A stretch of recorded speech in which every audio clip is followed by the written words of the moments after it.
ಕರ್ತನಲ್ಲಿ ನಮಗೆ ಅತ್ಯಂತ ಪ್ರಿಯರಾದ ದೇವಮಕ್ಕಳೆಲ್ಲರಿಗೂ ಈ ಉದಯಕಾಲ ಸಮಯದಲ್ಲಿ ಯೇಸು ಕ್ರಿಸ್ತನ ಶ್ರೇಷ್ಠವಾದ ಅತ್ಯುನ್ನತವಾದ ನಾಮದಲ್ಲಿ ನಿಮ್ಮೆಲ್ಲರಿಗೂ ಹೃದಯಪೂರ್ವಕವಾಗಿ ಶುಭವನ್ನು ತಿಳಿಸುತ್ತೇನೆ. ನೀವೆಲ್ಲ ಕ್ಷೇಮವಾಗಿ ಸುರಕ್ಷಿತವಾಗಿ ಇದ್ದೀರಾ ಅಲ್ವಾ? ದೇವರು ಕಳೆದ ರಾತ್ರಿ ಒಳ್ಳೆಯ ವಿಶ್ರಾಂತಿಯನ್ನು ನಮಗೆ ಅನುಗ್ರಹಿಸಿದ್ದಾರೆ. ಆತನು ತನ್ನ ಪ್ರಿಯರಿಗೆ ನಿದ್ರೆಯಲ್ಲೂ ಕೂಡ ಒದಗಿಸುವ ಆತನೆಂಬುದಾಗಿ ವಾಕ್ಯವು ಹೇಳುವ ಪ್ರಕಾರ ರಾತ್ರಿಯೆಲ್ಲ ದೇವರು ವಿಶ್ರಾಂತಿಯೊಂದಿಗೆ ನಮಗೆ ಬೇಕಾದಂಥ ಆರೋಗ್ಯವನ್ನು ಕೂಡ ದೇವರು ದಯಪಾಲಿಸಿದ್ದಾರೆ. ಈ ದಿನವೆಲ್ಲ ದೇವರ ಕೃಪೆ ನಿಮ್ಮೊಂದಿಗಿರಬೇಕೆಂಬುದಾಗಿ ನಿಮಗೋಸ್ಕರವಾಗಿ ಪ್ರಾರ್ಥಿಸುತ್ತಾ ಇದ್ದೇವೆ. ದೇವರು ಕ್ರೈಸ್ಟ್ ಫೆಲೋಶಿಪ್ ಸೆಂಟರ್ ಅನ್ನು ಒಂದು ಬಲವಾದ ಉಜ್ಜೀವನದ ಸಭೆಯಾಗಿ ನಿಲ್ಲಿಸುತ್ತಾ ಇದ್ದಾರೆ. ಆಯಾ ಪ್ರಾಂತದಲ್ಲಿ ವಿಸ್ತಾರವಾಗಿ ಸೇವೆಯು ನಡೆಯುತ್ತಾ ಇದೆ. ಅನೇಕ ದೇವಜನರು ಈ ಸೇವೆಯಲ್ಲಿ ಕನೆಕ್ಟ್ ಆಗುತ್ತಾ ದೇವರಿಂದ ಆಶೀರ್ವದಿಸಲ್ಪಡುತ್ತಾ ಇದ್ದಾರೆ. ನಿಮ್ಮಲ್ಲಿ ಅನೇಕರು ಈ ಸೇವೆಗೋಸ್ಕರವಾಗಿ ಪ್ರಾರ್ಥಿಸುತ್ತಾ ಇದ್ದೀರಾ. ನಿಮ್ಮೆಲ್ಲರಿಗೂ ಕೂಡ ಯೇಸು ಕ್ರಿಸ್ತನ ನಾಮದಲ್ಲಿ ಕೃತಜ್ಞತೆಯನ್ನು ಹೇಳುತ್ತೇನೆ. ಈ ಉದಯಕಾಲ ದೇವರ ವಾಗ್ದಾನಕ್ಕಾಗಿ ಎದುರು ನೋಡುತ್ತಾ ಇದ್ದೀರಾ ಅಲ್ವಾ? ನಾವು ಪ್ರತಿದಿನವೂ ಕೂಡ ಒಂದು ದೇವರ ವಾಗ್ದಾನವನ್ನು ಧ್ಯಾನಿಸುತ್ತಾ ಇದ್ದೇವೆ. ನಿಮ್ಮಲ್ಲಿ ಅನೇಕರು ಈ ವಾಗ್ದಾನದ ಸಂದೇಶದ ಮೂಲಕವಾಗಿ ಆತ್ಮದಲ್ಲಿ ಉಜ್ಜೀವನ ಹೊಂದುತ್ತಾ ಇದ್ದೀರಾ. ಅದಕ್ಕಾಗಿ ನಾನು ದೇವರಿಗೆ ಸ್ತೋತ್ರ ಹೇಳುತ್ತೇನೆ. ಈ ದಿನದ ವಾಗ್ದಾನಕ್ಕಾಗಿ ಕೀರ್ತನೆಗಳು 136ನೇ ಕೀರ್ತನೆ 23ನೇ ವಾಕ್ಯವನ್ನು ಓದೋಣವಾ? Sam 136 and verse 23. ನಾವು ದೀನಾವಸ್ಥೆಯಲ್ಲಿದ್ದಾಗ ನಮ್ಮನ್ನು ನೆನಪು ಮಾಡಿಕೊಂಡನು. ಆತನ ಕೃಪೆಯು ಶಾಶ್ವತವಾದದ್ದು.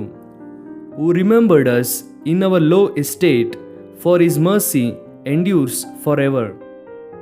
136ನೇ ಕೀರ್ತನೆಯಲ್ಲಿ ಒಂದು ಪ್ರತ್ಯೇಕತೆ ಇದೆ. ಈ ಕೀರ್ತನೆಯಲ್ಲಿ ಬರೆಯಲ್ಪಟ್ಟಿರುವಂಥ ಎಲ್ಲ ವಾಕ್ಯವೂ ಕೂಡ ಕಡೆಯದಾಗಿ ಆತನ ಕೃಪೆ ಶಾಶ್ವತವಾದದೆಂಬುದಾಗಿ ಅಂತ್ಯವಾಗುತ್ತದೆ. ನಮ್ಮ ಅಜ್ಜಿಯವರು ಬದುಕಿದ್ದಂತಹ ಕಾಲದಲ್ಲಿ ಅವರು 136ನೇ ಕೀರ್ತನೆಯನ್ನು ಓದುವುದಕ್ಕೆ ಹೇಳುತ್ತಾ ಇದ್ದರು. ನಾವು ಆ ವಾಕ್ಯವನ್ನು ಓದುತ್ತಾ ಇರುವಾಗ ನಮ್ಮೊಂದಿಗೆ ಇನ್ನೂ ಯಾರ್ಯಾರೆಲ್ಲ ಪ್ರಾರ್ಥನೆಯಲ್ಲಿ ಭಾಗವಹಿಸಿದ್ದರೋ ಆತನ ಕೃಪೆ ಶಾಶ್ವತವಾದದೆಂಬುದಾಗಿ ಓದಿ ಎಂಬುದಾಗಿ ಹೇಳುತ್ತಾ ಇದ್ದರು. ಆ ರೀತಿಯಾಗಿ ಆ ಇಡೀ 136ನೇ ಕೀರ್ತನೆಯನ್ನು ನಾವು ಓದುವಾಗ ಒಂದು 26 ಸಾರಿ ಆತನ ಕೃಪೆ ಶಾಶ್ವತವಾದದ್ದು, ಆತನ ಕೃಪೆ ಶಾಶ್ವತವಾದದ್ದೆಂಬುದಾಗಿ ಓದುತ್ತಾ ಇದ್ದೆವು. ಯಾಕಂದರೆ ಆತನ ಕೃಪೆಯ ಹೊರತಾಗಿ ಮತ್ತೊಂದು ಇಲ್ಲ. God's mercy and God's grace endures for ever. ಈ ದಿನ ನಾವು ಜೀವಂತವಾಗಿ ಇದ್ದೇವೆ ಅಂದರೆ, ಆತನನ್ನು ಸೇವಿಸುತ್ತಾ ಇದ್ದೇವೆ ಅಂದರೆ, ಇಷ್ಟು ಕೋಟ್ಯಾಂತರ ಜನರಲ್ಲಿ ದೇವರನ್ನು ಆರಾಧಿಸುವವರಾಗಿ ನೀತಿವಂತನು ಸತ್ಯಸಂಧನಾದಂತಹ ದೇವರನ್ನು ಘನಪಡಿಸುತ್ತಾ ಇದ್ದೇವೆ ಅಂದರೆ, ಇದು ನಮ್ಮ ಸ್ಥಾನದ ನಿಮಿತ್ತವೋ ನಮ್ಮ ವಿದ್ಯಾಭ್ಯಾಸದ ನಿಮಿತ್ತವೋ ನಮ್ಮ ಹಣದ ನಿಮಿತ್ತವಾಗಿ ದೊರಕುವಂಥದ್ದಲ್ಲ. ದೇವರು ತನ್ನ ಕೃಪೆಯ ಮೂಲಕವಾಗಿ ನಮ್ಮನ್ನು ಆಕರ್ಷಿಸಿದ್ದಾರೆ. ಆತನ ರಕ್ತದಿಂದ ನಮ್ಮನ್ನು ತೊಳೆದಿದ್ದಾರೆ. ಆದ್ದರಿಂದ ದೇವರ ಕೃಪೆಯಲ್ಲಿ ನಾವು ಬೆಳೆಯುತ್ತಾ ಇದ್ದೇವೆ. ಕರ್ತನಲ್ಲಿ ಪ್ರಿಯರೇ, ಆತನ ಕೃಪೆ ಬಿಟ್ಟರೆ ನಮ್ಮ ಜೀವಿತದಲ್ಲಿ ಬೇರೊಂದಿಲ್ಲ.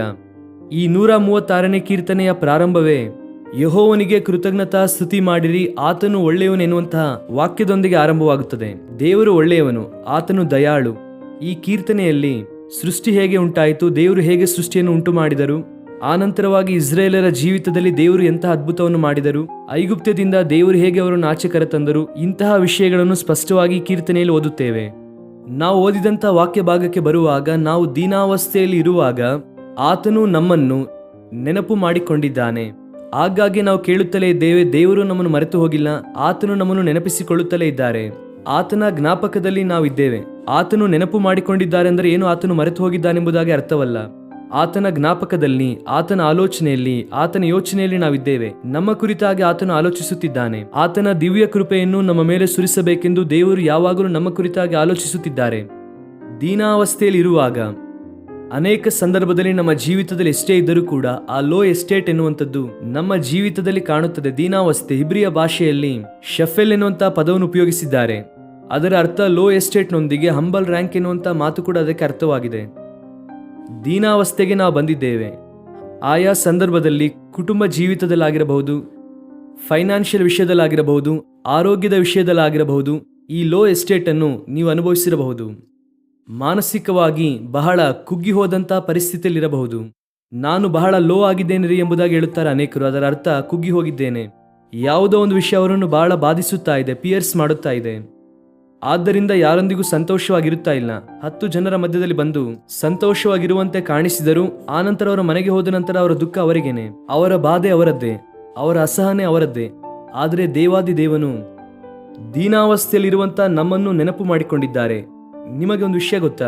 ಅನೇಕರು ನಾವು ಸಂಪತ್ತಿನಿಂದ ಇರುವಾಗ ನಮ್ಮ ಸುತ್ತಲೂ ಅನೇಕರು ಇರುತ್ತಾರೆ, ಆದರೆ ದೀನಾವಸ್ಥೆಯಲ್ಲಿ ಹೋಗುವಾಗ ನಮ್ಮ ಸುತ್ತಲೂ ಯಾರು ಕೂಡ ಇರುವುದಿಲ್ಲ. ಇದು ಜೀವನ ಸತ್ಯ. ನಿಮ್ಮಲ್ಲಿ ಅನೇಕರಿಗೆ ಅನುಭವ ಪೂರ್ವಕವಾಗಿ ತಿಳಿದಂತಹ ವಿಷಯ ಎಂಬುದಾಗಿ ಕೂಡ ನಾನು ಭಾವಿಸುತ್ತೇನೆ. ಎಲ್ಲ ಇರುವಂತಹ ಸಮಯದಲ್ಲಿ ನಿನ್ನ ಸುತ್ತಲಿರುವಂತಹ ಜನರು ನಿನಗೆ ಏನು ಇಲ್ಲದೆ ಇರುವಾಗ ನಿನ್ನ ಸುತ್ತಲೂ ಬರುತ್ತಾರಾ? ನಿಮ್ಮಿಂದ ಏನು ಪ್ರಯೋಜನ ಇಲ್ಲ ಎಂಬುದಾಗಿ ಗೊತ್ತಾಗುವಾಗ, ನಿಮ್ಮಿಂದ ಏನು ಉಪಯೋಗ ಇಲ್ಲ ಎಂಬುದಾಗಿ ಗೊತ್ತಾಗುವಾಗ ಯಾರಾದರೂ ನಿಮ್ಮೊಂದಿಗೆ ಫ್ರೆಂಡ್ಶಿಪ್ ಮಾಡುತ್ತಾರಾ? ನಿಮ್ಮ ಕಣ್ಣೀರಿನಲ್ಲಿ ಯಾರಾದರೂ ಪಾಲುಗಾರರಾಗಿದ್ದಾರಾ? ನಿಮ್ಮ ಸಂತೋಷದಲ್ಲಿ, ನಿಮ್ಮ ಆನಂದದಲ್ಲಿ ಅನೇಕರು ಪಾಲುಗಾರರಾಗಿರಬಹುದು, ಆದರೆ ಶ್ರಮೆಯಲ್ಲಿ, ಕಷ್ಟದಲ್ಲಿ, ನಷ್ಟದಲ್ಲಿ ನಮ್ಮೊಂದಿಗಿರುವಂಥವರು ಯಾರು? ದೀನಾವಸ್ಥೆಯಲ್ಲಿರುವಾಗ ನಮ್ಮನ್ನು ನೆನಪಿಸಿಕೊಳ್ಳುವುದು ಯಾರು? ಮನುಷ್ಯರು ನಮ್ಮಿಂದ ದೂರವಾಗುವಾಗ, ಕುಟುಂಬದವರು ದೂರವಾಗುವಾಗ, ಸ್ನೇಹಿತರು ಎನಿಸಿಕೊಳ್ಳುವವರು ದೂರವಾಗುವಾಗ ದೇವರು ನಮ್ಮನ್ನು ನೆನಪಿಸಿಕೊಂಡು ನಮ್ಮ ಹತ್ತಿರಕ್ಕೆ ಬಂದು ದೀನಾವಸ್ಥೆಯಲ್ಲಿರುವಾಗ ನಮ್ಮನ್ನು ಮೇಲೆತ್ತುವ ದೇವರು ಆತನು. ಯೋಸೇಫನ ಜೀವಿತದಲ್ಲಿ ಅದೇ ನಡೆಯಿತು. ದೀನಾವಸ್ಥೆಯಲ್ಲಿ ಲೋ ಎಸ್ಟೇಟ್ ಅಲ್ಲಿ ಯೋಸೇಫನು ಕೂಡ ಇದ್ದನು. ಸಹೋದರರಿಂದ ತಳ್ಳಲ್ಪಟ್ಟು, ತಿರಸ್ಕರಿಸಲ್ಪಟ್ಟು, ಅನ್ಯ ದೇಶಕ್ಕೆ ಮಾರಲ್ಪಟ್ಟು, ಭಯಂಕರವಾದ ಒಂಟಿತನದಿಂದ ಬಾಧೆ ಪಡುತ್ತಾ ಇರುವಂತಹ ಯೋಸೇಫನನ್ನು ಹೆಚ್ಚಿಸಿದ್ದು ಯಾರು? ಉನ್ನತವಾದ ಶಿಖರದಲ್ಲಿ ನಿಲ್ಲಿಸಿದ್ದು ಯಾರು? ದಾವೀದನನ್ನು ಹೆಚ್ಚಿಸಿದಂತಹ ದೇವರು. ಅನೇಕ ಸಂದರ್ಭದಲ್ಲಿ ದಾವೀದನನ್ನು ಕೂಡ ಅಂತಹ ಸ್ಥಿತಿಯಲ್ಲಿ ಅವನು ಕೂಡ ಇದ್ದನು, ಆದರೆ ದೇವರು ದಾವೀದನನ್ನು ಹೆಚ್ಚಿಸಿದರು. You take anybody in the Bible. ನೀವು ಬೈಬಲ್ನಲ್ಲಿ ಯಾರನ್ನು ಬೇಕಾದ್ರೂ ತೆಗೆದುಕೊಳ್ಳಿರಿ. ದೀನಾವಸ್ಥೆಯಿಂದ ಅವರು ಹೆಚ್ಚಿಸಲ್ಪಡುವಾಗ ಪ್ರಪಂಚಕ್ಕೆ ಅವರು ಆಶೀರ್ವಾದಕರವಾಗಿ ಮಾರ್ಪಟ್ಟರು. ನನ್ನ ಪ್ರಿಯ ಸಹೋದರಿ, ಸಹೋದರ, ನಿನಗಿರುವಂತಹ ಕಷ್ಟದ ನಿಮಿತ್ತವಾಗಿ ಕುಗ್ಗಿ ಹೋಗಬೇಡ. ನೀನು ಎದುರಿಸುತ್ತಾ ಇರುವಂತಹ ನಿಂದೆ, ಅವಮಾನದ ನಿಮಿತ್ತವಾಗಿ ಕುಗ್ಗಿ ಹೋಗಬೇಡ. ಆತ್ಮಹತ್ಯೆ ಆಲೋಚನೆ ನಿಮಿತ್ತವಾಗಿ ಪೀಡಿಸಲ್ಪಡಬೇಡ. ನಿನ್ನ ದೇವರು ನಿನ್ನ ವಿಷಯದಲ್ಲಿ ನೆನಪು ಮಾಡಿಕೊಂಡಿದ್ದಾರೆ. ನೀನು ಯಾರ ನೆನಪಿನಲ್ಲಿ ಇದ್ದರೂ ಇಲ್ಲದೇ ಇದ್ದರೂ ದೇವರು ನಿನ್ನನ್ನು ನೆನಪಿಸಿಕೊಂಡಿದ್ದಾರೆ. ಆತನು ನಿನ್ನನ್ನು ಮೇಲೆತ್ತುತ್ತಾರೆ. ಆತನ ಕೃಪೆಯು ಸಮೃದ್ಧಿಯಾಗಿ ನಿನ್ನ ಮೇಲೆ ಸುರಿಸಲ್ಪಡುತ್ತದೆ. ಧೈರ್ಯವಾಗಿರು.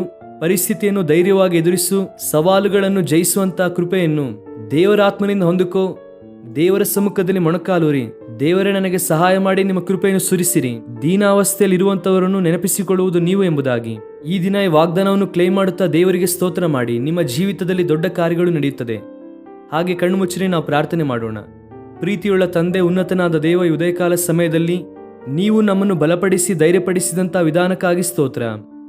ನಿಮ್ಮ ವಾಕ್ಯದ ಮೂಲಕವಾಗಿ, ಪ್ರತಿದಿನ ಒಂದು ವಾಗ್ದಾನದ ಮೂಲಕವಾಗಿ ನಮ್ಮನ್ನು ಬಲಪಡಿಸುತ್ತಾ ಇದ್ದೀರಾ. ಅದಕ್ಕಾಗಿ ನಿಮಗೆ ಸ್ತೋತ್ರ ಮಾಡುತ್ತೇವೆ. ನಾವು ದೀನಾವಸ್ಥೆಯಲ್ಲಿರುವಾಗ, ನಮ್ಮನ್ನು ನೆನಪಿಸಿಕೊಳ್ಳುವರು ಒಬ್ಬರು ಇಲ್ಲದೆ ಇರುವಾಗ ನೀವೊಬ್ಬರೇ ನಮ್ಮನ್ನು ನೆನಪಿಸಿಕೊಂಡು ಮೇಲೆತ್ತಿದ್ದೀರ. ಅದಕ್ಕಾಗಿ ನಿಮಗೆ ವಂದನೆ. ಈ ದಿನ ನಮ್ಮ ಪ್ರಿಯರು ಅಂತಹ ಪರಿಸ್ಥಿತಿಯಲ್ಲಿ ಯಾರಿದ್ದಾರೋ ಅವರನ್ನು ನೆನಪಿಸಿಕೊಂಡು ನೀವೇ ಮೇಲೆತ್ತಿರಿ.